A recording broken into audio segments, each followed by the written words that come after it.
யோவான் எழுதிய நற்செய்தி அதிகாரம் 17 இறைவசனங்கள் 11 முதல் 19 முடிய. இனி நான் உலகில் இருக்கப் போவதில்லை, அவர்கள் உலகில் இருப்பார்கள். நான் உம்மிடம் வருகிறேன். தூய தந்தையே, நாம் ஒன்றாய் இருப்பது போல் அவர்களும் ஒன்றாய் இருக்கும்படி நீர் எனக்கு அளித்த உம் பெயரின் ஆற்றலால் அவர்களை காத்தருளும். நான் அவர்களோடு இருந்தபோது நீர் எனக்கு அளித்த உம் பெயரின் ஆற்றலால் அவர்களை காத்து வந்தேன், நன்கு பாதுகாத்தேன். அவர்களும் எவரும் அழிவுறவில்லை. மறைநூலில் எழுதியுள்ளது நிறைவேறும் வண்ணம் அழிவுக்குரியவன் மட்டுமே அழிவுற்றான். இப்போது உம்மிடம் வருகிறேன். என் மகிழ்ச்சி அவர்களுள் நிறைவாக இருக்கும்படி நான் உலகில் இருக்கும் போதே இதை சொல்கிறேன். உம் வார்த்தையை நான் அவர்களுக்கு அறிவித்தேன். நான் உலகை சார்ந்தவனாய் இல்லாதது போல் அவர்களும் உலகை சார்ந்தவர்கள் அல்ல.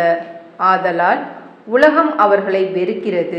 அவர்களை உலகிலிருந்து எடுத்துவிட வேண்டும் என்று நான் வேண்டவில்லை, தீயோனிடமிருந்து அவர்களை காத்தருள வேண்டுமென்றே வேண்டுகிறேன். நான் உலகை சார்ந்தவனாய் இல்லாதது போல் அவர்களும் உலகை சார்ந்தவர்கள் அல்ல.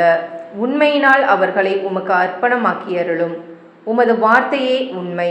நீர் என்னை உலகிற்கு அனுப்பியது போல நானும் அவர்களை உலகிற்கு அனுப்புகிறேன்.